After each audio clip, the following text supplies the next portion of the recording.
She wasn't a saint, wasn't a statue, wasn't light. She appears in stained glass, statues, hymns, prayers, wrapped in celestial light, feet upon the moon, crowned with stars. But behind the golden veil of devotion, who is Mary really? The Immaculate Virgin, untouched by centuries, or a woman of flesh, sweat, doubt, and childbirth, like any mother from Galilee? She was sweat, blood, fear, doubt. A 13-year-old Jewish girl, maybe 14, trembling before a being who descended from heaven not with harps, but with fire in his eyes and a voice that cracked the walls of her house. An angel, a real angel, not the fluffy-winged, sweet, smiling kind. An angel who, in apocryphal texts, arrived with flames bursting from his pupils and whose voice shook the ground as if the earth itself were about to swallow Nazareth whole. And what did he say? You will conceive in your womb, not you will be blessed, not you are chosen. You will conceive, as if it were already happening, as if the divine had already invaded her body without permission, without explanation, without preparation. And what did they do with that story? Turned it into stained glass, into hymns, into dogma. But what really happened in that house? What does the Bible truly say? And why did the early Christians argue over this with blood? Why did the Council of Ephesus in 431 AD nearly become a theological battlefield? Why do the Apocryphal Gospels, banned, burned, hidden, tell stories that make priests turn pale? Why do the canonical Gospels, Matthew, Luke, barely mention her after the birth? Why does she vanish? Why in Mark 3:31, when Jesus is teaching, do his mother and his brothers arrive? And he responds, who is my mother? Who are my brothers? Were they blood brothers, cousins, or to children from Joseph's previous marriage? The Church says perpetual virgin. But the oldest texts, the ones buried, burned, hidden, say something else.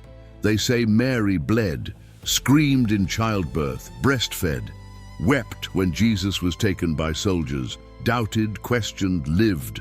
And why did the Council of Ephesus in 431 AD declare Mary Theotokos, God-bearer, as if it were a theological victory, when in truth it was a political maneuver to crush heresies and consolidate power? Why did desert monks, copying manuscripts by candlelight, scribble in the margins, Mary was not a virgin after childbirth? I witnessed it. Why do the Vatican's secret archives hold letters from 2nd century bishops debating whether Mary had relations with Joseph and whether that made her impure?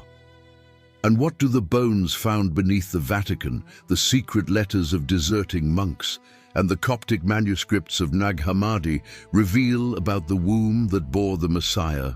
Could it be that Joseph never truly touched her? Or did that idea emerge much later in the marble halls of bishops who sought to control the female body? Have you ever wondered why Mary nearly vanishes from the Gospels after the crucifixion? Where did she go? What did she do?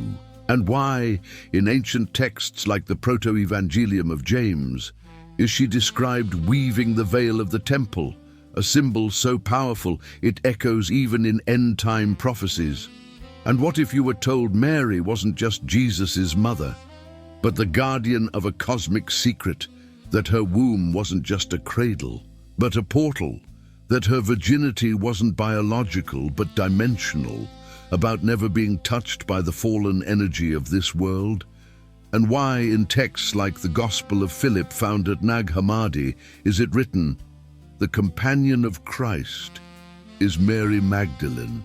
Christ loved her more than the disciples and often kissed her on the mouth. What does that have to do with Mary, the mother? Everything.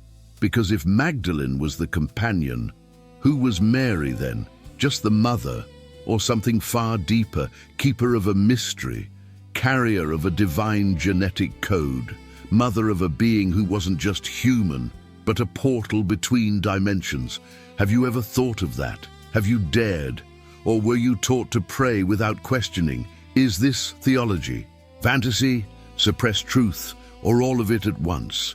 Today, we open the doors to the most forbidden corridors of the infinite library, where manuscripts breathe, secret archives bleed ink, and official history trembles before what was hidden. We will tear the veil. We will open the tombs of forbidden texts. We will confront the files the Vatican buried. We will listen to the whispers of burned manuscripts, and we will discover who is Mary truly, the Immaculate Virgin of the altars, or the most powerful and most silenced woman in human history. If you think you know the answer, brace yourself, because everything you learned is about to be turned inside out if you are ready to question everything you've been taught about the most venerated and most manipulated woman in human history. Take a deep breath, hit play, and don't close your eyes. If your heart is already pounding, wait. This is only the beginning. The veil is about to tear, and what lies behind it is not what you imagine. When you think of Mary, you probably picture a serene figure wrapped in light, floating above human reality, almost as if she wasn't truly born, but placed into the world already prepared for the role of the Messiah's mother. But the truth is far rawer, earthier, and more fascinating. Mary was born in a place barely mentioned on maps of the time, Nazareth, a small, dusty village forgotten by the Roman Empire, where houses were made of rough stone, roofs of clay, and floors of packed earth. There were no golden temples, no applauding crowds. There was hunger, hard labor, and the heavy silence of moonless nights. This was Mary's real world, and this is where it all begins. The canonical Gospels don't tell us much about her childhood. In fact, Mary's parents, Joachim and Anna, aren't even mentioned in the Bible. This information only reached us through ancient texts like the Proto-Evangelium of James, written around the 2nd century but based on much older oral traditions. According to this text, Anna was barren and in desperation made a vow to God. If he gave her a child, she would dedicate that child to temple service. When Mary was born, a girl, not a boy, which was already unexpected, Anna kept her promise. At age 3, Mary was taken to the temple in Jerusalem, not as a priestess, but as a servant, tasked with weaving the veil that separated the holy place from the most holy place. This isn't decorative legend, it's a crucial detail. Weaving the temple veil wasn't just any job, it was a sacred duty, reserved for women of pure lineage and deep spiritual connection. If this tradition is true, and many serious scholars believe it is, then Mary wasn't just a young woman from Nazareth. She was an initiate, trained since childhood in the mysteries of Jewish worship, familiar with symbols, rituals, and prophecies most people of her time didn't even understand. This completely changes how we understand the moment the angel Gabriel appears to her. In the Gospel of Luke, chapter 1, verses 26 to 38, it's written that Gabriel greets her saying, "Hail, full of grace, the Lord is with you." But what many don't notice is that Mary doesn't bow, doesn't stay silent, doesn't accept passively. She responds, "How will this be, since I do not know a man?" This isn't a question of submission, it's a question of awareness. She demands to understand. She wants to know how. This shows Mary wasn't naive. She was lucid, critical, and deeply connected to what was happening. She knew that a pregnancy outside marriage in that context could lead to death by stoning.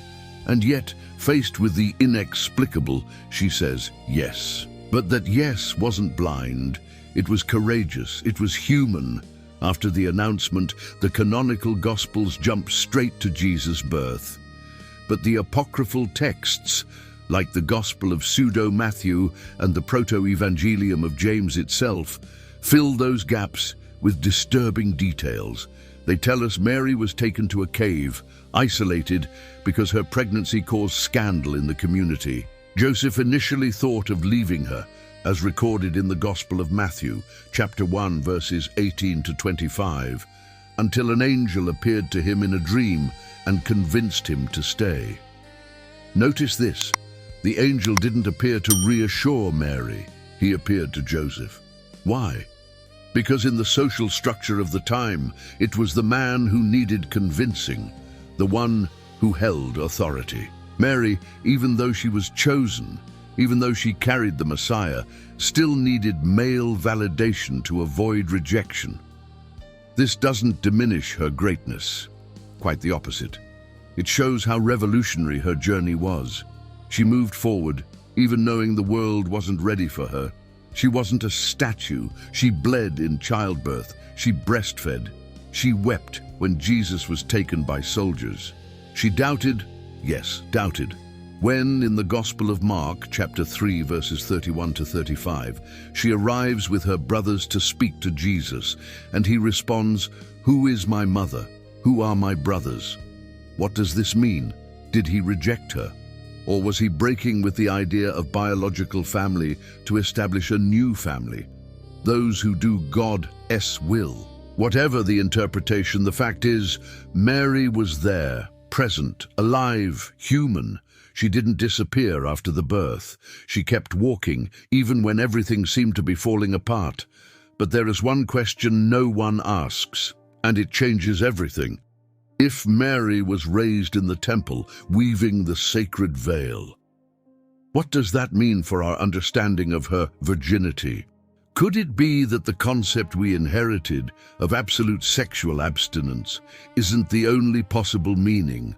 Or could virgin, in the ancient context, have meant something far deeper? A woman consecrated, untouched by the system, uncorrupted by the world. This is the key, and it is exactly what we'll unravel in the next chapter, because what Mary did in the temple reveals a secret the Church never wanted you to know, a secret that links her womb to the prophecies of the end times. Have you ever stopped to think what it truly means, in real tangible terms, that a 3-year-old girl was brought to the temple in Jerusalem, not to play, not to learn cooking or embroidery, but to weave the veil that separated the holy place from the most holy place? This was no ordinary fabric. It was a thick weave, interlaced with threads of linen, purple, scarlet, and blue, symbolic colors representing humanity, royalty, sacrifice, and heaven. According to the book of Exodus, chapter 26, verses 31 to 33, this veil was so heavy it required several priests to move it. And behind it rested the Ark of the Covenant, the place where, according to Jewish tradition, God's presence visibly dwelled. No one could cross it except the high priest, and only once a year on the Day of Atonement. And Mary, a child, a woman, an initiate, was placed there, not as a spectator, but as the creator of the portal separating the human from the divine. This is not symbolic, it is functional, theological, prophetic. And if this is true, and ancient texts insist that it is, then Mary was not merely chosen to bear Jesus. She was prepared from childhood to be the guardian of a mystery that goes far beyond motherhood. But the official church, centuries later, chose to erase this detail. Why? Because a Mary weaving the temple veil is a Mary with spiritual authority, a Mary connected to the core of Jewish worship, a Mary who understood what holy, sacrifice, and presence truly meant. And that is uncomfortable, because if she knew what she was doing when she said yes to the angel, then her consent was not innocent. It was initiatory. She wasn't merely visited by the divine, she was already living inside it, and that changes everything. Because what happened in her womb was not a biological accident, nor an isolated miracle. It was the convergence of two worlds, the world of the temple, where the veil separated heaven from earth, and the world of Galilee, where a young woman dared to say, "Let it be done." And when the veil tore at the moment of Jesus' death, as written in the Gospel of Mark chapter 15, verses 37 to 38, it wasn't just a sign that access to God was now open. It was an echo, a mirror, a return, because the veil that tore in the temple was woven by her. Think about that. The veil that separated the human from the divine and that ripped from top to bottom when Jesus died was made by the hands of the same woman who gave birth to the Son of God. This is not coincidence, it is cosmic architecture. But there's more. In the apocryphal texts, especially the Proto-Evangelium of James, it is written that when Mary began weaving the veil, she was chosen among 12 temple virgins, each responsible for one color of the fabric. To her was given the purple thread, the color of royalty, priesthood, and supreme sacrifice. And when the angel appeared, she was holding precisely that thread. Is this symbolic? Yes, but it is also historical. Because in ancient Judaism, the purple thread was used in the robes of the high priests, and also in the cords that bound offerings on the altar. Mary, by holding that thread, was symbolically assuming the role of mediator between heaven and earth, long before Jesus was born. And when Gabriel greets her as full of grace, he is not merely praising her moral purity, he is acknowledging her cosmic function. She was already, at that moment, the place where heaven touched earth. Her womb did not need to be prepared.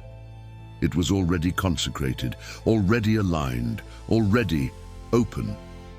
And this is where the official story begins to tremble. Because if Mary was trained in the temple, if she understood the meaning of the veil, if she held the thread of divine royalty, then her virginity cannot be reduced to a biological concept. It is not merely about abstaining from sexual relations. It is about not being corrupted by the system, not being touched by the fallen energy of this world, being, as the Gnostic texts say, an unmixed soul. And that right there is what made her fit to bear the Messiah, not the absence of sex, the presence of holiness, the connection to the sacred, the initiation into the mystery. And if you're feeling that this completely changes how you understand Mary's life, good, because that means you're starting to see beyond the statue, beyond the dogma, beyond the stained glass. And if this makes you think, if it makes you question, if it makes you want to dig deeper, then stay with us, because what we're about to reveal is not in the catechisms. It's in the buried archives, in the burned manuscripts, in the whispers of monks who copied texts by candlelight and scribbled in the margins. She was not, as they say, because there is one question no one dares to ask out loud. If Mary was consecrated to the temple from the age of 3, why was she given in marriage to Joseph? Why was a woman initiated, a weaver of the sacred veil, handed over to a carpenter from Nazareth? Was this part of the plan or an attempt to hide her true role? The answer, as you probably suspect, is buried under layers of theology, politics, and fear. And to find it, we'll need to open a document the Church deemed too dangerous to survive. A text that was banned, burned, but that someone somewhere had the courage to hide. And if you think you've seen everything there is to see about Mary, wait, because what this text reveals about her marriage, her life with Joseph, and what happened in that cave before Jesus' birth will make you doubt everything you were ever taught. Pause for a moment, breathe, and ask yourself why, in the name of all that is logical, theological, and historical, was a young woman consecrated to the Temple of Jerusalem, trained since the age of 3 to weave the most sacred veil in Judaism, given in marriage to a carpenter from Nazareth? Joseph was not a priest, not a scribe, not a nobleman. He was a craftsman from an insignificant village, so small it doesn't even appear in Roman records of the time. And Mary, she was an initiate, a keeper of mysteries, someone who breathed the sacred every day, who handled the symbols of heaven, who understood the weight of what holy truly meant. So why, in the name of the God she served, was she given to him? The Gospel of Matthew, chapter 1, verses 18 to 25, tells us that when Joseph discovered Mary was pregnant, he resolved to divorce her quietly because he was a righteous man. But an angel appeared to him in a dream and said, "Joseph, son of David, "Do not fear to take Mary as your wife, for that which is conceived in her is from the Holy Spirit." All very beautiful, all very divine. But where is Mary's voice in this story? Where is the explanation for this marriage? Why was she, a consecrated woman, given to a man who, according to the texts themselves, considered abandoning her? This is not a detail. It is a theological abyss, a hole in the narrative that the Church chose to cover with dogma instead of digging with courage. What if the answer is hidden in a text the Church considered so dangerous it ordered its destruction? The Proto-Evangelium of James, written in the 2nd century but based on much older traditions, tells us something the canonical Gospels silence. Mary was not given to Joseph by chance. It was a decision of the temple. According to this text, when Mary turned 12, the age at which, under Jewish law, a girl became a woman, the temple priests panicked. She could no longer live among them. Her presence, now as a woman, violated the laws of ritual purity. But they also couldn't simply send her away. She was too sacred, too initiated, too dangerous to release into the world unprotected. So they decided she would be given in marriage, but not to just any man, to an old righteous man, a widower, with children from a previous marriage, someone who would not desire her as a woman, but protect her as a daughter. Joseph, according to this account, was over 80 years old when chosen. Yes, 80, an elder. A man who, according to the text itself, initially refused. "I have sons, I am old, and she is young."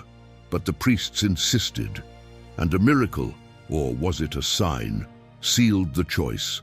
A dove flew out of Joseph's staff and landed on his head.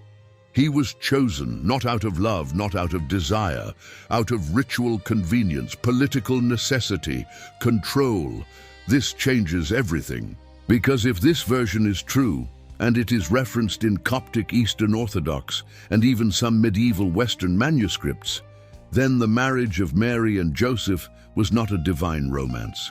It was an institutional arrangement, a contract of silence, a way to keep Mary protected but also neutralized. Because a woman who understands the veil, who holds the thread of divine royalty, who speaks with angels as equals, is a threat to the patriarchal system, even within Judaism, and later within emerging Christianity.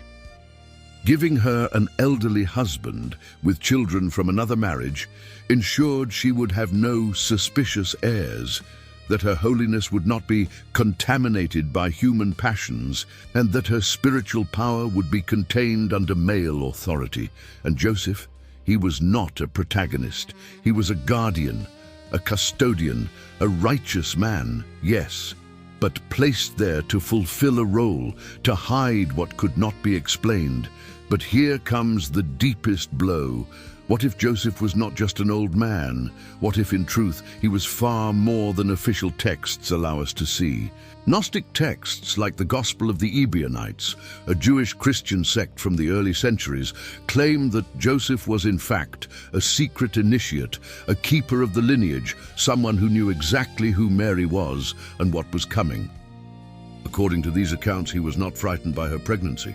He became reverent because he already knew. He had already been waiting. He had already been prepared. And here, the veil tears again. What if the angel's dream was not meant to convince Joseph, but to provide public cover for something already decided in the secret corridors of the temple?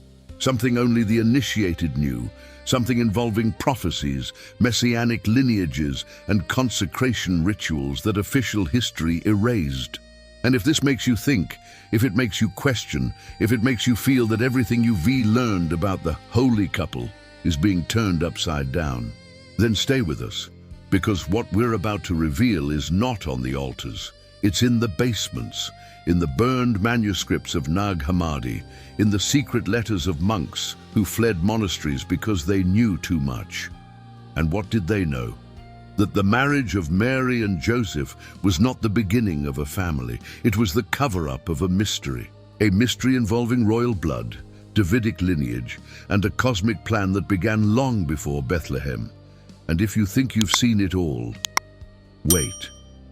Because what happened in that cave before Jesus' birth was not just a birth. It was a final initiation, a ritual, a portal opening. And Mary, she was not alone. Someone or something was with her. Someone the Gospels do not name, someone the Apocrypha fear to describe, and it is there, to the heart of the darkness of that cave, that the journey now takes us. Have you ever imagined the silence of a cave in the middle of the night in a forgotten village of Galilee? Not the poetic silence of stained glass, the real silence, thick, damp, the smell of wet earth, the cold cutting through skin, the sound of ragged breaths, no one there to applaud, no one there to pray, just Mary, Joseph, and whatever was happening in that space, between the human and the divine. Because Jesus' birth did not happen in a stable decorated with twinkling lights, as modern nativity scenes show. The oldest tradition, confirmed by texts like the Proto-Evangelium of James and even church fathers like Origen and Justin Martyr, points to a cave, a dark place, hidden, sacred, and not by accident. Caves in ancient symbolism were considered portals, places where the visible world connected with the invisible, where goddesses gave birth, where prophets received revelations, where time stood still. And it was there, in darkness, in isolation, in heavy silence, that the Son of God came into the world. But what the official Gospels don't tell you is what happened before the baby's first cry, what happened while Mary was in labor, what happened when heaven decided to descend, not in glory, but in pain, in blood, in sweat, in absolute surrender. The Gospel of Luke, chapter 2, verses 1 to 7, records only the essentials. She gave birth to her firstborn son, and wrapped him in swaddling cloths, and laid him in a manger. Nothing about pain, nothing about fear, nothing about what Mary felt. But the apocryphal texts, especially the Proto-Evangelium of James, dare to go further. They describe a scene the church never wanted painted on its walls. Mary in agony, kneeling on the cold earth of the cave. Joseph desperate, running to find help. A midwife, yes, a midwife, rushing in, not knowing what she would find. And then the impossible. According to the text, when the midwife touches Mary, she realizes, this birth is not like others. She is intact, and yet she has given birth. This passage, considered heresy by many, is not about biology. It is about initiatory mystery, about a birth that breaks natural laws, not to deny Mary's humanity, but to affirm that something cosmic was happening there, something that could not be contained by the rules of the fallen world. But there's more. The text continues. At the exact moment Jesus is born, the cave fills with light, not a gentle light, but a blinding light, causing Joseph and the midwife to fall to their knees. And then, something even more disturbing. Time stopped. The entire world hung in suspension. Even fire ceased to burn, even water ceased to flow. Is this metaphor? Yes. But it is also memory. Because in ancient traditions, Jewish, Egyptian, Sumerian, the birth of a divine being was always accompanied by cosmic phenomena. The sun standing still, rivers drying up, animals bowing down. And here, for the first time, these symbols become real. Not in myth, not in legend, but in the life of a real woman, in a real cave, in a real birth. Mary was not merely giving birth to a baby. She was opening a portal. She was bringing into the dense matter of this world a consciousness from another plane. And her body as a woman, a mother, an initiate, was the channel, the altar, the torn veil. And if this makes you think, if it makes you question, if it makes you feel that the Christmas you know is only the surface of a much deeper mystery, Then stay with us, because what we're about to reveal is not in sermons, it's in buried manuscripts, in accounts from monks who swore they saw ancient copies of the Gospel of the Hebrews, where it is written, "At the hour of birth, angels descended not to sing, but to guard, for something in the darkness tried to prevent the birth." Yes, you read that right. Something in the darkness tried to prevent the birth, not Herod, not the Romans. Something older, deeper, more dangerous. And Mary, alone in that cave, faced it, not with a sword, not with miracles, with courage, with faith, with her own body as a shield, and that is why Gnostic texts call her the woman clothed with the sun. Not because she was passive, but because she was a warrior, because she carried in her womb not just a child, but a cosmic revolution. And if you think you've seen it all about Jesus' birth, wait, because what happened in that cave did not end with the first cry. It ended with an oath made by Mary, witnessed by few, that what was born there was not only for the world, but against it, against the system, against power, against the darkness that tried to suffocate it before it even breathed. And that oath still echoes today, in the women who dare to say yes when everything says no, in the mothers who bring life amid chaos, in the initiates who weave new veils, not to separate heaven from earth, but to reunite them. And it is to those women and to you who dare to question that this story truly belongs. Because Mary was not perfect, she was powerful, and what she did in that cave is still happening inside you. Do you think the greatest danger on the night of Jesus' birth came from Herod, from Roman soldiers, from swords, torches, screams along the roads of Bethlehem? You're mistaken. The real danger had no human form. It wore no armor. It spoke no Aramaic. It moved in the shadows of the cave, even before the baby's first cry. And it didn't just want to kill a child. It wanted to prevent that child from being born at all, because what was about to enter the world was not merely a king, it was a key capable of unlocking the doors between worlds, of tearing not just the veil of the temple, but the veil of reality itself. And the forces that rule the darkness, those ancient texts call principalities, powers, rulers of this age, they knew it. They knew that if this birth happened, everything would change, forever. That's why, as Joseph ran in desperation and the midwife rushed in, gasping, something or someone hovered in the shadows of the cave. Something the canonical Gospels silence, but the Apocrypha whisper in fear. In the Gospel of the Hebrews, a fragment preserved by Origen in the 3rd century, it is written, "At the hour the Savior was to be born, the powers of darkness stirred, and angels were sent not to sing, but to surround the cave with swords of fire." Swords of fire, not harps, not shining wings, swords. Because this was not a celebration, it was a cosmic battle, and Mary, alone on her knees in labor, was the epicenter. But what exactly tried to enter that cave? The Gnostic texts, especially those found at Nag Hammadi, give it a name, the Archon of Darkness, an archetypal being, not physical, representing the control system of this fallen world. According to these writings, this Archon realized that if the Son of Light were born into matter, his dominion over humanity would be threatened. So he tried to stop the birth, not with armies, but with dense energy, with fear, with amplified pain, with illusions projected into Mary's mind. Coptic texts describe how, moments before delivery, Mary saw shadows taking shape, figures whispering, "You cannot, you are not worthy, this is not real." But she, initiated, trained in the temple, guardian of the veil, recognized the illusion. And according to the secret Gospel of Mary, found among the Nag Hammadi manuscripts, she replied, "I am the portal, and none of you shall pass." And then, the text says, the shadows retreated like smoke before the desert wind. This is not myth. It is encoded memory. It is the account of a woman who faced in her own body the resistance of the fallen system and won.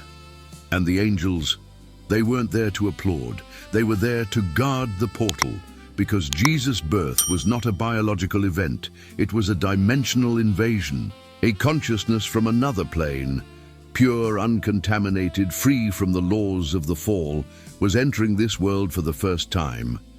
And Mary's body was the only vessel capable of sustaining that transition. Why? Because she was not merely pure, she was aligned. She had spent years in the temple, weaving the veil, breathing the sacred, training her consciousness not to mix with the energy of this world. She was, as the Qumran texts say, an uncorrupted soul. And that right there, is what made her capable of bearing the Messiah, not the absence of sex, the presence of divine frequency, and the darkness knew it. That's why it tried to stop her, that's why it sent illusions, that's why it stirred fear. But it failed, because Mary was not fragile, she was fire, she was faith, she was warrior.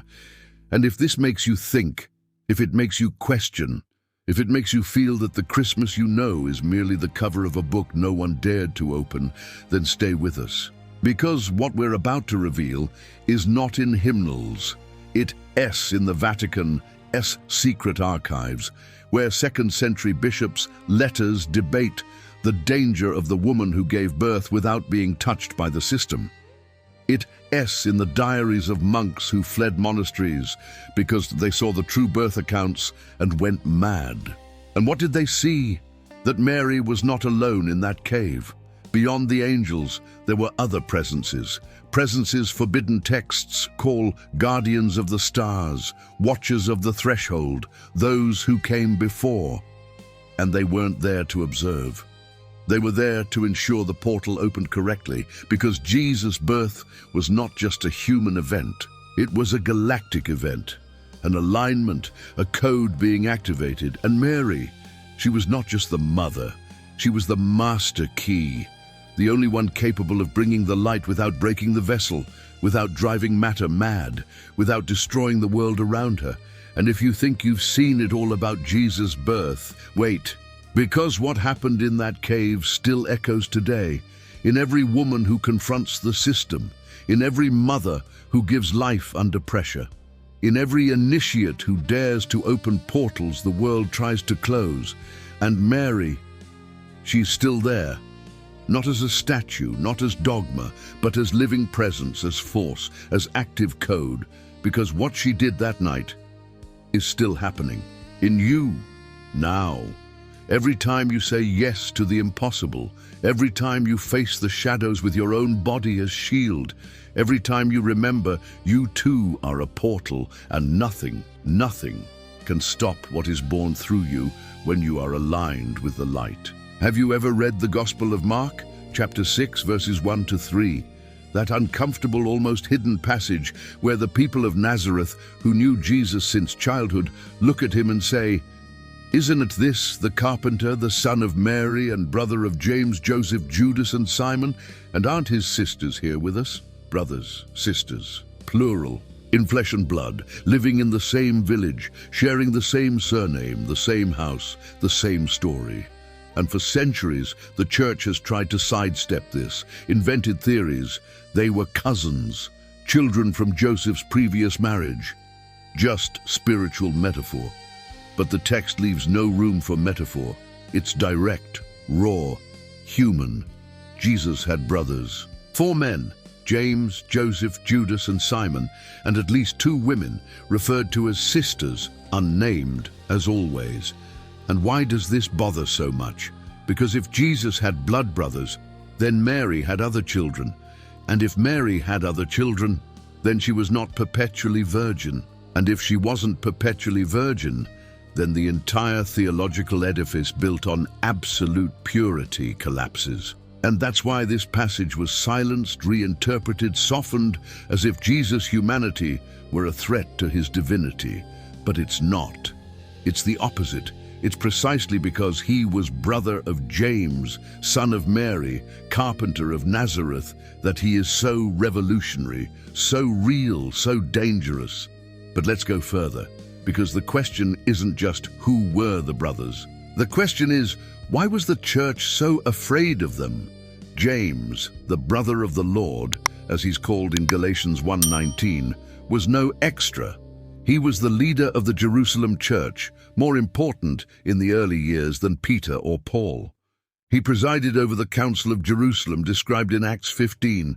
He set the rules for Gentiles entering the faith. He was, according to the Jewish historian Josephus, stoned to death by order of the high priest Ananus for teaching that Jesus was the Messiah.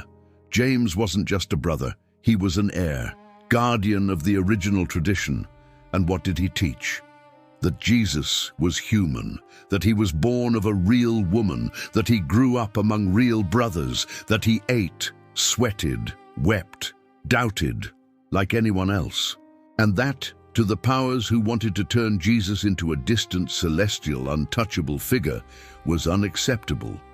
Because a faith based on a real man with a real mother with real brothers is a faith anyone can touch, any woman can birth, any laborer can follow. And that right there, it was too revolutionary. And the other brothers? Judas, or Jude Thaddeus, as Catholic tradition tried to rename him, is the author of the Epistle of Jude, where he introduces himself as brother of James. He doesn't say apostle, doesn't say disciple, says brother of James, meaning he too was Jesus's brother. And what does he write? A fierce letter full of warnings against angels who did not keep their original state, against false teachers who turn grace into license, against those who dream and defile the flesh.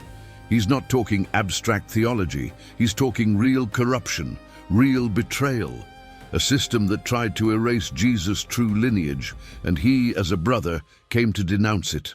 And Simon, almost erased from history. But apocryphal texts, like Eusebius of Caesarea's ecclesiastical history, record that after James's death, Simon, another brother of Jesus, took leadership of the Jerusalem church and was crucified at age 120 by order of Emperor Trajan. Yes, crucified, like Jesus. Why? Because he carried the same blood, the same memory, the same danger. And the sisters, silenced, as always, nameless, voiceless, but present, mentioned twice in Mark 6:3 and Matthew 13:56, as if their existence were so obvious it needed no explanation. And perhaps that's why the church chose to ignore them.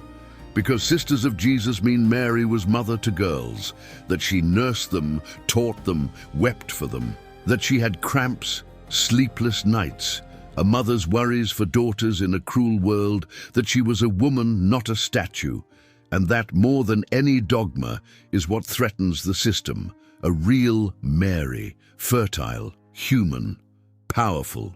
And that's why the Gnostic texts, especially the Gospel of Philip, insist the sisters of Jesus were initiates.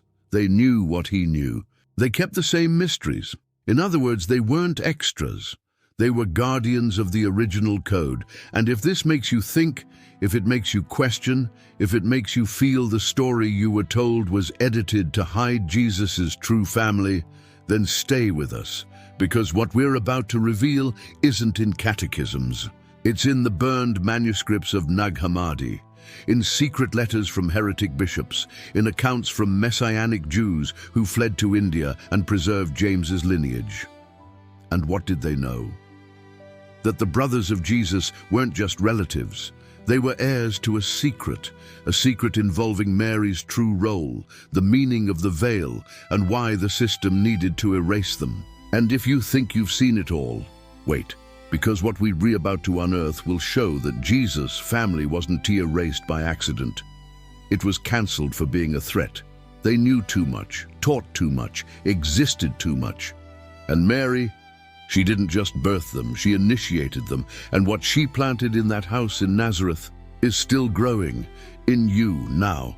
Every time you refuse to believe the official version, every time you seek the truth behind the veil, every time you remember true faith is born in flesh, in blood, in real family, not on marble altars. Have you ever wondered why, throughout Christian history, two women were never allowed to occupy the same space of power, devotion, and mystery? Mary, the mother. Mary Magdalene, the disciple. One elevated to the altars as Queen of Heaven, the other for centuries labeled a prostitute, until the Vatican was forced to admit in 2016 that there's no biblical basis for it. But what if they weren't rivals? What if, in truth, they were two guardians of the same code, one birthing the Messiah in the physical plane, the other transmitting his teaching in the spiritual realm? The Gospel of John, chapter 20, verses 11 to 18 is clear. Mary Magdalene is the first person to whom Jesus appears after the resurrection. Not Peter, not John, not the 12, her. And what does he do? He calls her by name, Mary. And she immediately recognizes his voice. Rabboni, teacher. Then he gives her a mission. Go to my brothers and say to them, I am ascending to my Father and your Father, to my God and your God. In other words, Magdalene wasn't just a witness. She was the apostle to the apostles, a term used by early bishops like Hippolytus of Rome. She was the first to announce the resurrection, the first to transmit the new covenant, the first to understand that Jesus' body was no longer bound by the laws of matter.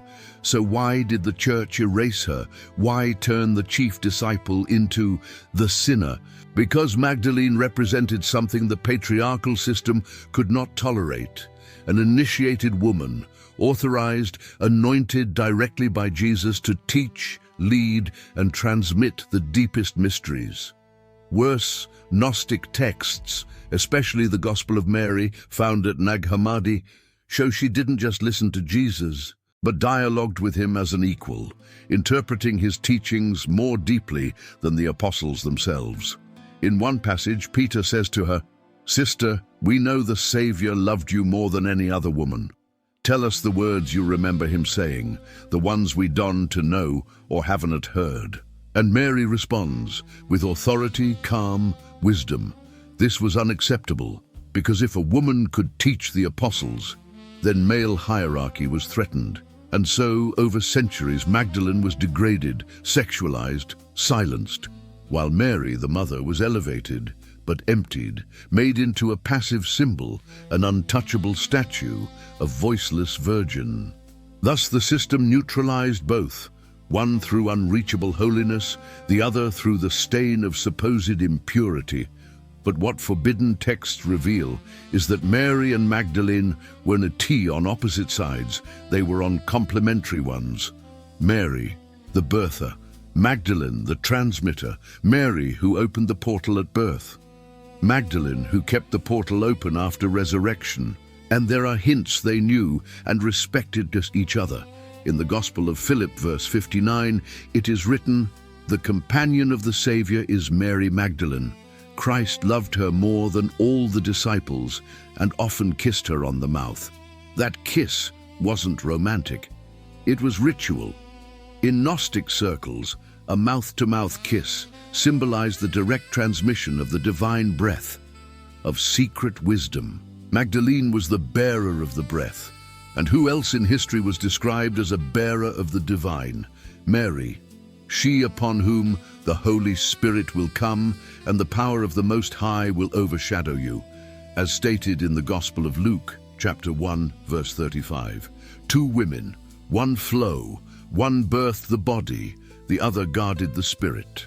And if this makes you think, if it makes you question, if it makes you feel the division between Mary and Magdalene was a System S invention to weaken feminine power in early Christianity, then stay with us.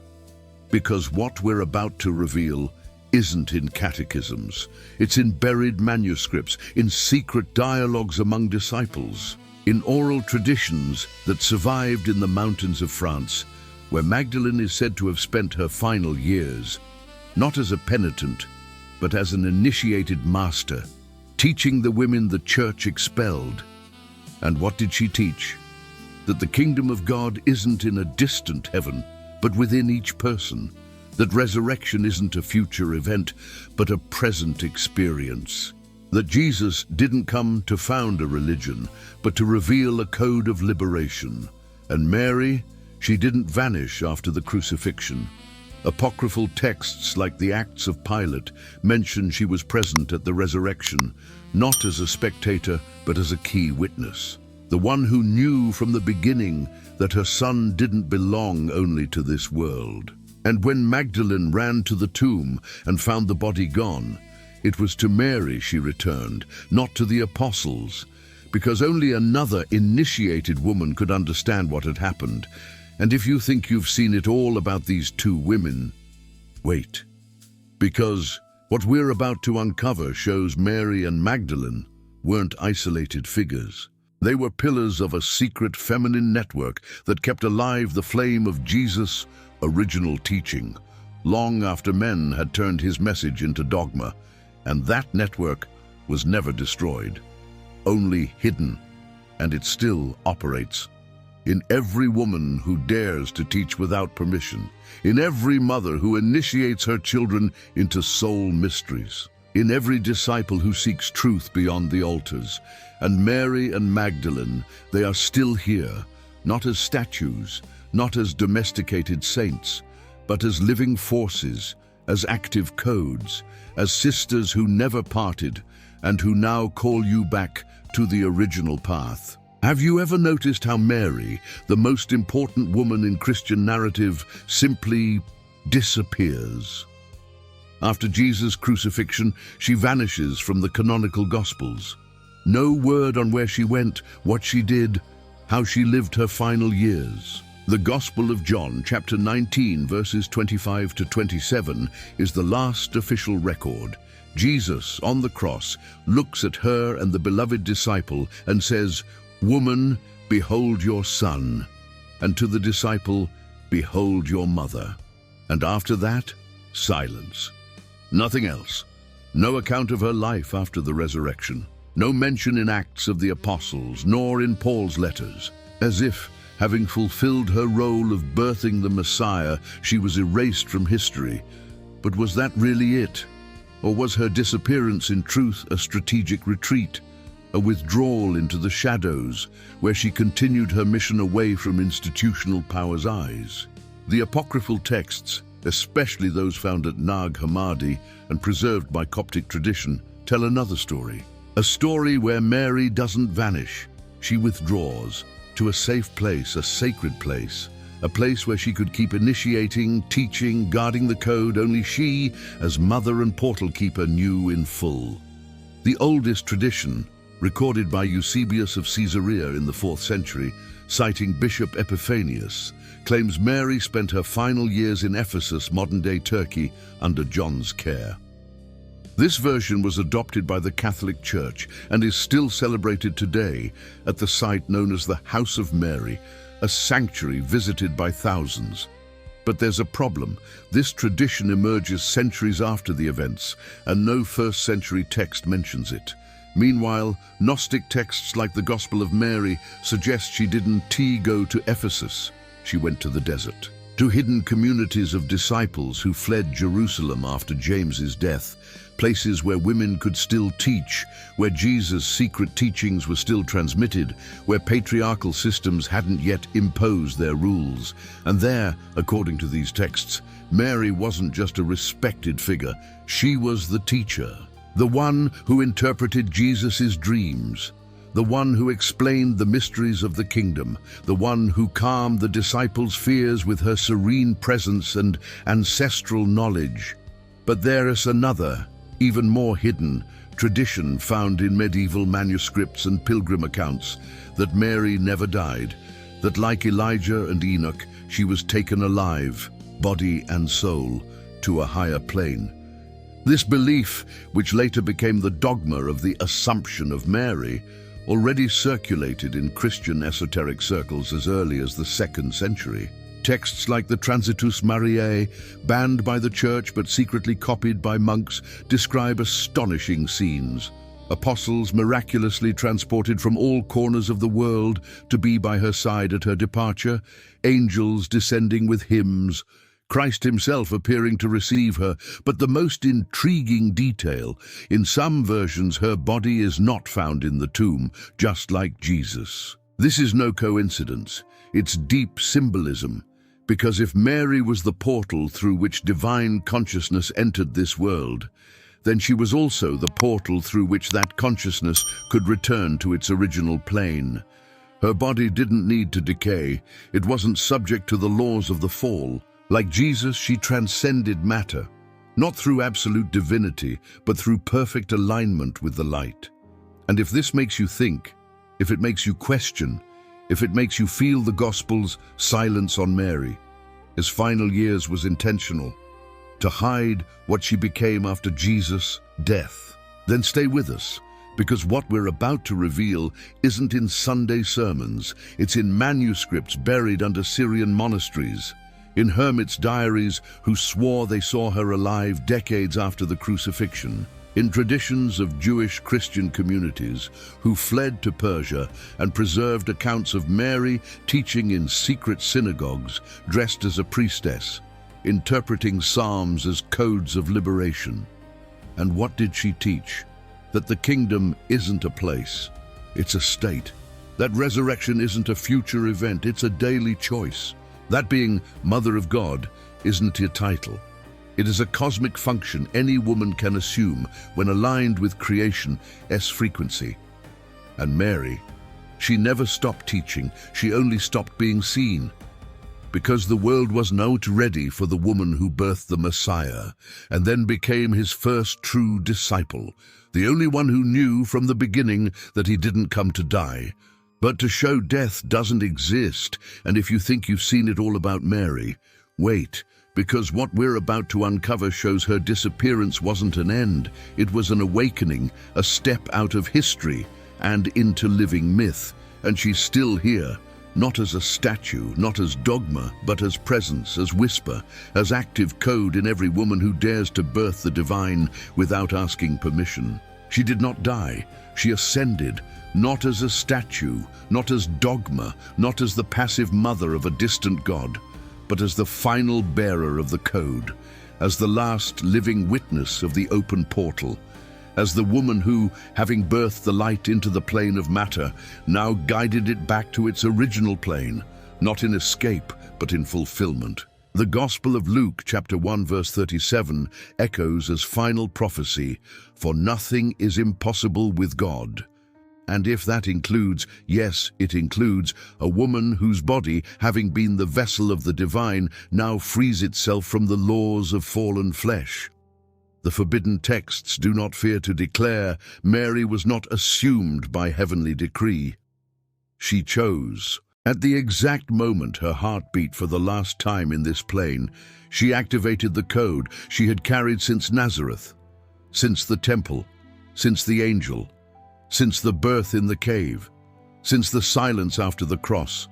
She did not wait to be taken, she rose. And the sky, not the sky of stained glass, but the sky of archangels, thrones, dimensional gateways, opened to receive her, not as a servant, but as queen of the threshold, because she did not merely birth the Messiah. She kept the portal open, she taught the secret disciples, she protected the code when the world sought to turn it into religion. She was the last and purest guardian of the original frequency. And when her physical body was no longer needed, she dissolved it, like mist under the morning sun. But what the apocryphal texts, especially the Dormition of Mary and the Gnostic fragments from Nag Hammadi, reveal goes beyond theology. It is initiatory experience. It is the testimony of witnesses who swore they saw, apostles transported by clouds of fire to her deathbed, which was not death, but transformation. Angels descending not with harps, but with swords of light, forming a protective circle around her. Christ himself, not as judge but as initiated son, appearing to guide her not to heaven but to the throne of the original matrix, the source from which all life emanates. And what happened to her body? In some versions it vanished, just like Jesus. In others, flowers sprouted from the empty tomb, flowers that never wilted, whose fragrance healed diseases and calmed tormented souls. In others still, her shroud was found intact, as if her body had simply dematerialized. This is not legend, it is encoded memory. It is living symbol that the female body, when aligned with the light, transcends the fall. It does not need to die. It does not need to decay. It can ascend, conscious, whole, glorious. And if this makes you tremble, if it makes you feel what you were taught about Mary was a diluted, domesticated, infantilized version, then take a deep breath. Because what comes next is not for weak hearts. It is for those who dare face the truth. Mary is not just Jesus' mother. She is the architect of humanity's new birth. Because what she did, birthing the divine into flesh, was not a one-time event. It was an archetype, an open code, an invitation. Every woman who dares to birth life amid chaos, who dares to teach truths the system forbids, who dares to open portals the world tries to close, is repeating Mary's gesture. Not as copy, as activation, because the portal she opened never closed. It is within you now. Every time you say yes to the impossible, every time you face the shadows with your own body as shield, every time you remember, you too are temple, you too are veil, you too are portal. And Mary, she is not up there.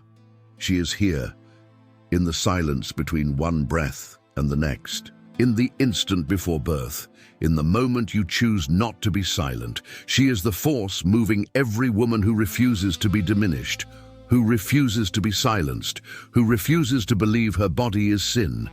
Because Mary's body, the real, sweaty, bleeding, initiated body, was the first body in this world to prove that matter can be sanctified. That flesh can be temple. That woman can be God in motion. And if you think this is poetry, wait. Because the secret manuscripts of Mount Athos, the diaries of monks who deserted monasteries in the 6th century, the accounts of visionaries who swore they saw her hovering over battlefields, hospitals, prisons, all say the same thing. Mary did not ascend to rest. She ascended to act, to intervene, to guide, to protect. She is the Lady of the Thresholds, the guardian of the portals, the mother who never stopped birthing, now birthing courage, birthing clarity, birthing spiritual revolution. And what forbidden texts call the Assumption is in truth cosmic activation, because she was not taken. She became frequency, and that frequency is calling you now, at this very moment, not to pray, not to worship, but to remember who you are. Because if Mary could ascend, you can too. If she could open the portal, you can too. If she could face the darkness with her own body, you can too. And that right there is what the system never wanted you to know, because a woman who knows she is a portal is unstoppable. And Mary, and she is here, not as statue, not as dogma, but as living presence, as active code, as whisper in your ear, now saying, rise, it's your turn. The portal is within you. You don't need to pray to Mary. You need to remember you are her, not as copy, not as devotee, but as activation. Because what happened to Mary, the angel, the veil, the cave, the birth, the ascension, was not an isolated historical event. It was a cosmic archetype, a bio-spiritual code engraved in the soul of every woman who dares to birth the impossible. And that code is inside you, now, at this very moment, not as dogma, not as legend, but as living frequency, pulsing in your womb, in your heart, in your silent courage. Every time you say yes in the face of what seems insane, every time you face the system with your body as shield, Every time you birth life, whether a child, a project, a truth, a revolution, amid chaos, you are repeating Mary's gesture. You are opening the portal. You are weaving the veil. You are saying to heaven, come, even if it hurts, even if they call me crazy, even if they try to silence me. I am the place where the divine touches the earth. And that right there is what the system never wanted you to know, because a woman who knows she is a portal is unstoppable. But how do you activate this code? Not with memorized prayers, not with lit candles, but with radical presence, with the courage to face your own story, your pains, your emotional births, your abortions of dreams, your nights in the cave, alone, without answers. Mary wasn't perfect, she was real. She bled, she doubted, she screamed, she wept, but she didn't quit. And neither do you need to. The Mary Code doesn't activate when you're ready. It activates when you're willing to birth the new, even when you don't understand how, willing to carry the divine, even when the world calls it madness, willing to be misunderstood, marginalized, silenced, because you know you're aligned with something greater. And that something greater isn't a distant God. It's your own essence, your original spark, the frequency you brought at birth, and that the world tried to extinguish with rules, fears, shames, dogmas. But it never died. It only slept, waiting for the moment you stopped asking permission and started birthing. The Gnostic texts call this the awakening of the inner Sophia, the wisdom dwelling in every woman, but buried under layers of conditioning. Mary was Sophia incarnate, not because she was pure, but because she was aligned, because she didn't let the system define her worth, because she kept her connection to the sacred, even when everything around her collapsed. And you can do the same. You don't need to go to a monastery. You don't need to become a saint. You only need to stop diminishing yourself. Stop believing your body is sin, that your intuition is weakness, that your voice is inconvenient. Because Mary's body, the real, sweaty, bleeding, initiated body, proved that matter can be sanctified, that flesh can be temple, that woman can be God in motion. And your body also.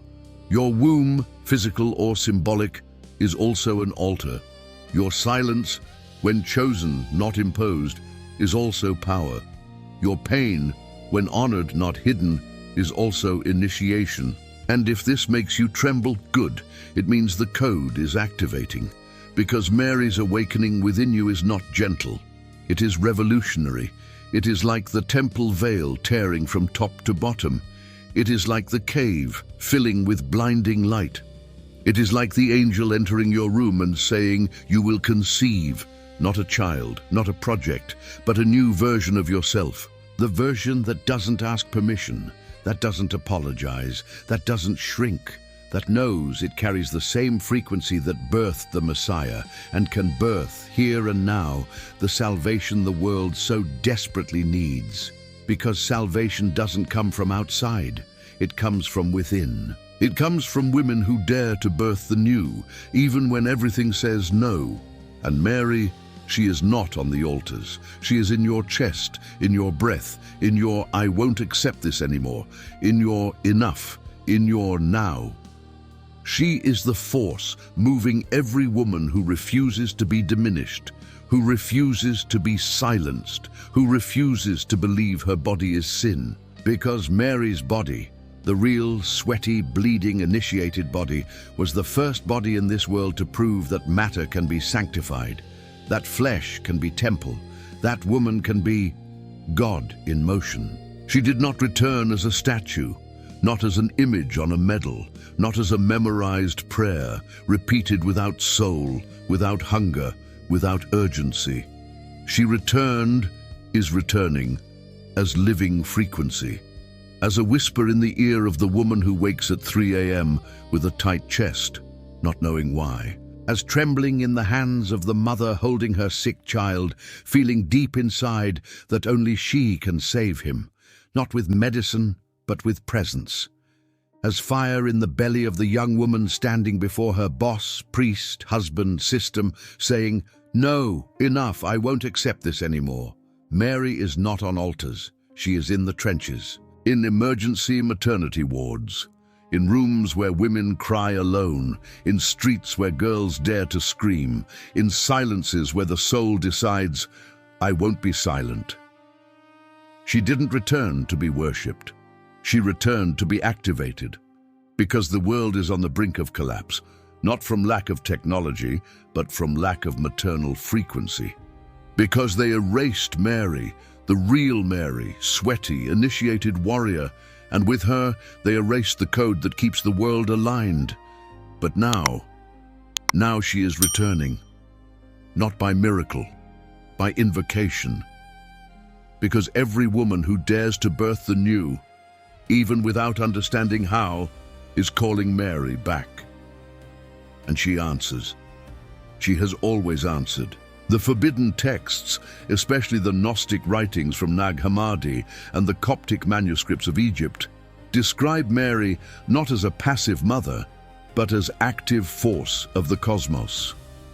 In one fragment, she appears not as a submissive figure, but as queen of the portals, surrounded by angels who do not sing, they wage war. Her mantle is not white, it is golden flame. Her feet are not on the moon. They are on serpents of illusion, writhing as they try to deceive humanity.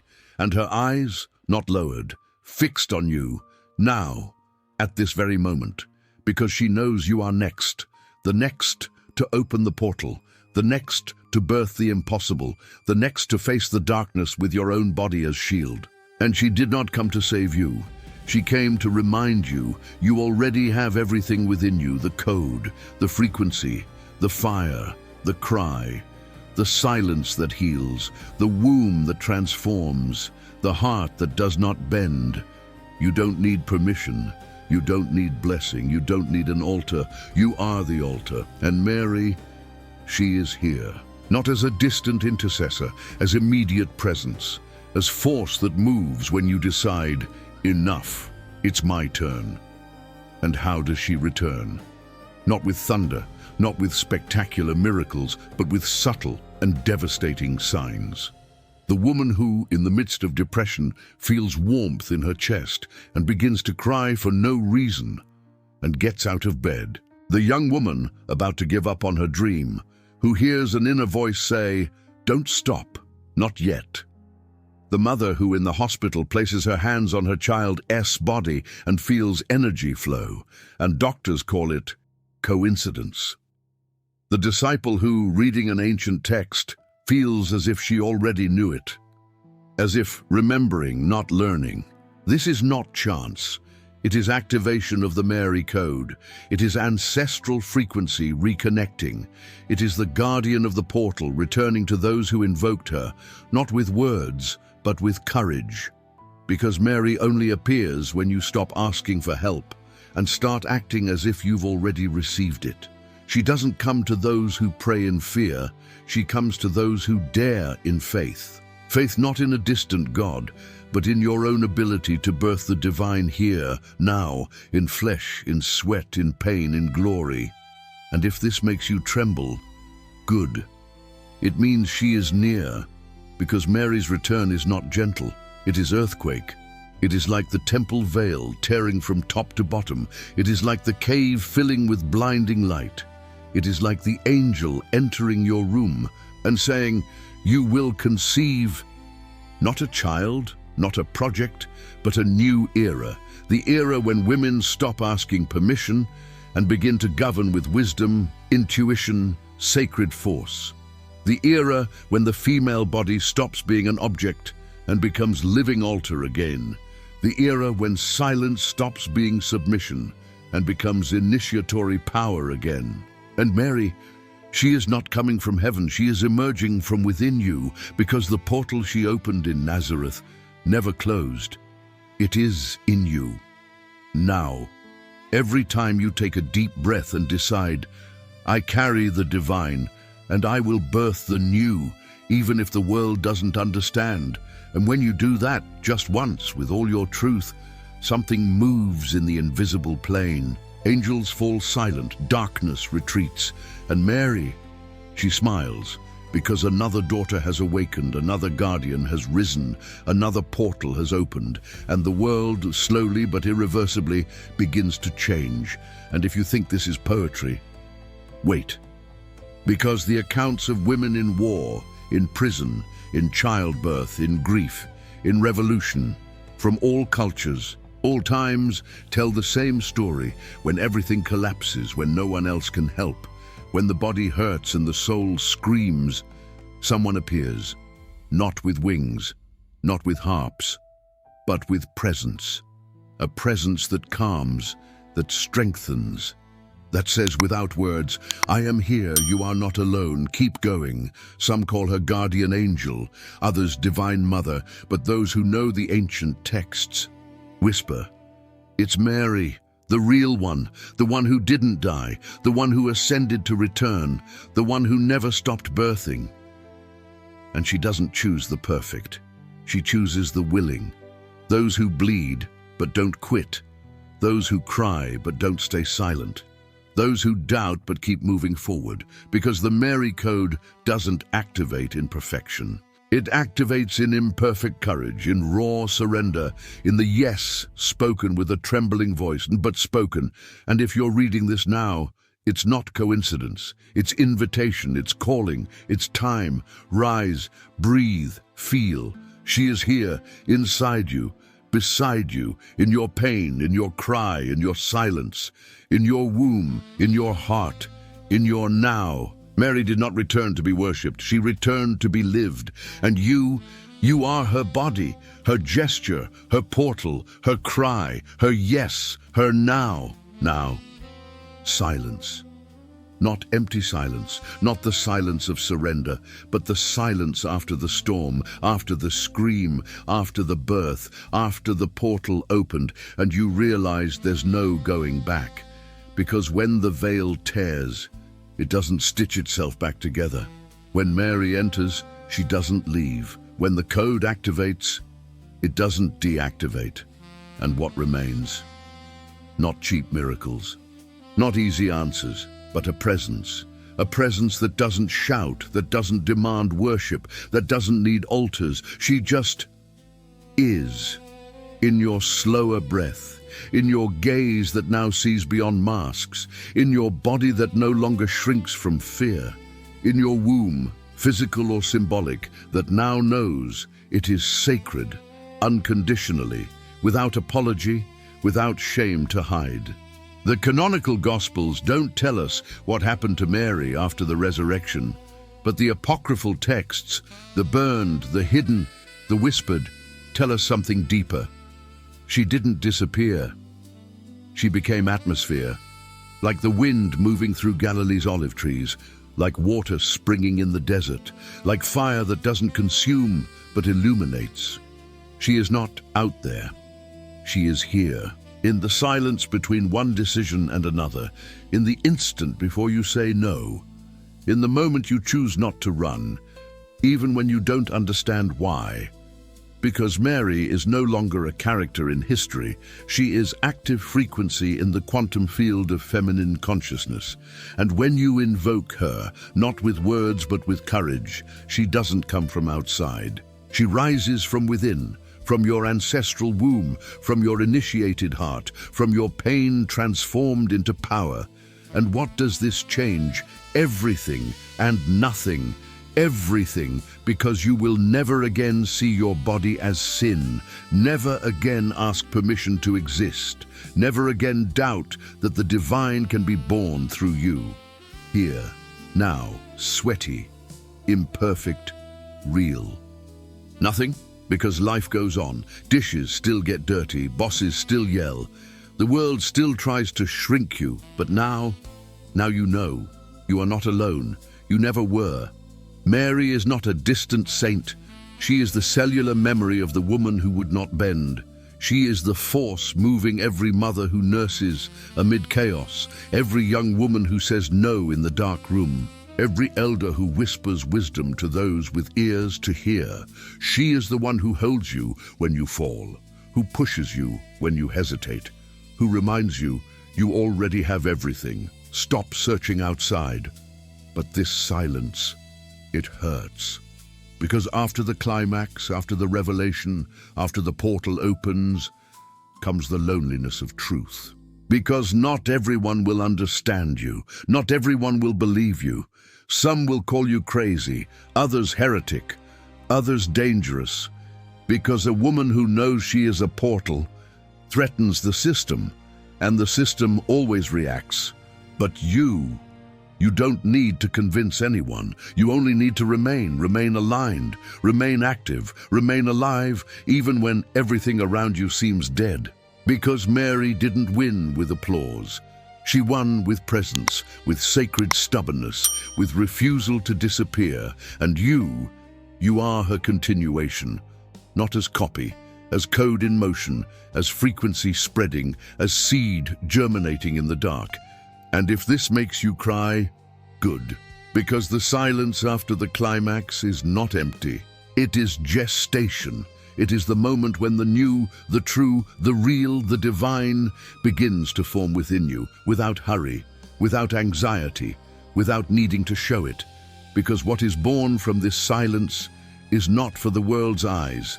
It is for eternity's ears. And Mary, she is here, not as intercessor, as living memory, as active code, as whisper saying, breathe, it's over, you survived, and what was born through you will change everything. Because the veil tore, and behind it, there was no golden heaven, there was you, whole, powerful, free. And now nothing, not church, not dogma, not man, not fear, and can make you forget that, can make. What the veil revealed is not merely a new version of Mary's story. It is a deeper understanding of what it means to be a woman in this world. When the veil tore, it was not only the symbolic fabric of the temple that gave way, nor only the curtain of institutional dogmas that split apart. It was something far more intimate, more profound, more visceral. It was the layer of conditioning that, for centuries, taught women that their bodies are problems, their voices are nuisances, their intuition is weakness, and their spirituality is something that must be mediated, controlled, and authorized by external structures. That veil, invisible yet heavier than any fabric, was torn not by miracle, but by courage, your courage. Because as you followed this journey, as you immersed yourself in these texts, as you allowed ancient questions to resonate within you, you were not merely listening to a story, you were reactivating a code, an ancestral, biological, spiritual code that slept within you and is now awake, pulsing, alive. Mary is not a distant figure to be venerated. She is an active archetype, a frequency that manifests every time a woman decides to birth the new, even without understanding how, even without support, even against all odds. And what you discovered across these 13 chapters is that this force does not come from outside. It never did. It has always been within you. Silenced, yes, but never destroyed. The true revelation is not found in buried manuscripts, nor in apocryphal gospels, nor in the secret traditions of monasteries. It is found in your own experience. It is found in the moment you realized, perhaps for the first time, that you do not need permission to exist fully, that you do not need to sanctify your pain to make it worthy of attention, that you do not need to wear forced humility to be considered good. Mary, the real woman of Galilee, was not passive. She was not obedient in the sense of blind submission. She was lucid, courageous, initiated, and deeply connected to what it meant to bring life into a hostile world. And when she said yes to the angel, she was not accepting an imposed destiny. She was stepping into a cosmic role already aligned with her essence. You, in recognizing this, are not merely reinterpreting history. You are reconnecting with a lineage of women who in silence, in secrecy, in resistance, kept alive the flame of original wisdom, the wisdom that knows the female body is not sin, but portal, that the womb is not merely a reproductive organ, but a center of creative power, that intuition is not whim, but the language of the divine. And this wisdom does not need to be taught, it needs to be remembered, because it never left you. It was only buried. Do not expect applause for this. Do not expect recognition. The system that built its authority on the control of women's bodies and voices will never celebrate your awakening. You will be called radical, heretic, exaggerated, too emotional, too spiritual, dangerous. And that is not failure. It is a sign that you are on the right path. Because Mary, too, was misunderstood. She, too, was silenced. She, too, was turned into a statue, so no one would dare ask who she was before the angel, before the veil, before the birth. But you who read until here, who felt each word as a calling, who did not give up even when it hurt, you are not a spectator of this story. You are its continuation, not as a copy, but as activation, as living frequency. As a woman who now knows she carries within her the same code that birthed the Messiah, and who can, here and now, birth the change the world so desperately needs, not through perfection, not through purity, but through presence, through courage, through refusal to disappear. And what remains in the end is not a ready-made answer, nor a magical formula, nor a new doctrine to follow. What remains is a quiet, deep, unshakable certainty. You are not alone. You never were. Mary is not on the altars. She is within you, in your slower breath when everything collapses, in your firm no when everything demands silence, in your healing silence, in your liberating cry, in your body that insists on existing even when the world tries to erase it. She is the cellular memory of the woman who would not bend, the force that moves every mother, every daughter, every initiate who dares to open portals the world tried to close. And now that you know this, nothing, not church, not dogma, not man, not fear, can make you forget.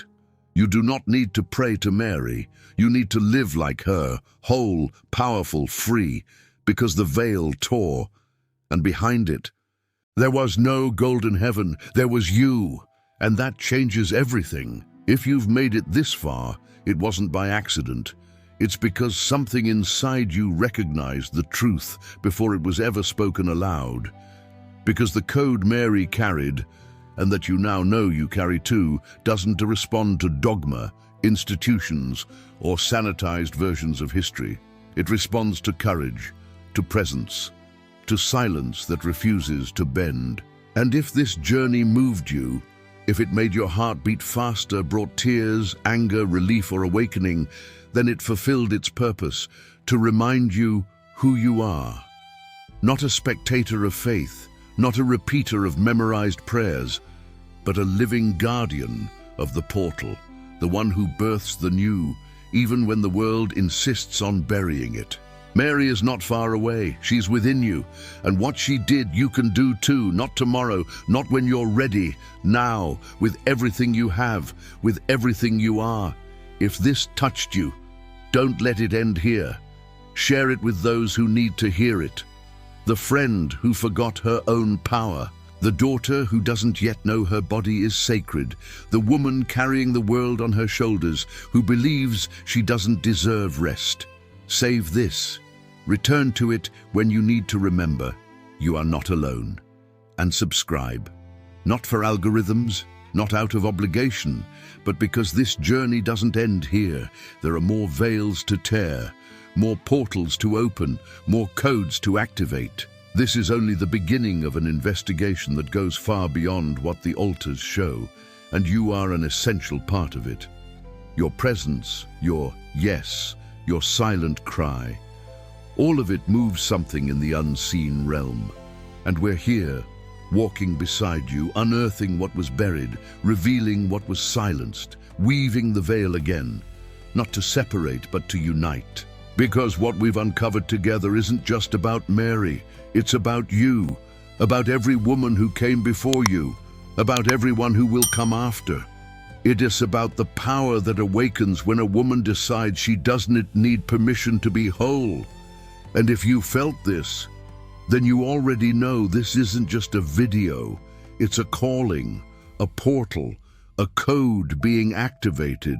And it won't close until you decide, with body, soul, and womb, that you will never again be who you were before. Welcome to the other side of the veil. It's been waiting for you.